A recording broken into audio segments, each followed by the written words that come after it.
Hi guys! So ayan, share ko lang po itong ating ginkgo biloba dahil sobrang daming benefits, health benefits to be exact, na makukuha natin dito sa capsule na to. First of all, nakaka-help po siya to improve our memory or our thinking. Ayan, papakita ko lang po yung capsule niya.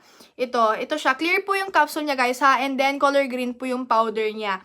Ayan, kitang-kita niyo mga guys, punong-puno po siya, di ba? Ayan, tinitake ko po siya every morning. So sa mga kagaya ko, makakalimutin dyan, mas better niyo pong itik to every morning para po yung mga ginagawa pa natin or iniisip natin buong araw is naaalala natin. Ganon. So every morning ko po siya titake. Before or after meal, bahala po kayo. Ayan. So, nakaka-help din po kasi to sa ating anxieties. So, sa mga may anxieties dyan or mga may depression dyan, ayan, pwede nyo po itong i-take every night. Before you sleep, guys. Before you sleep, okay?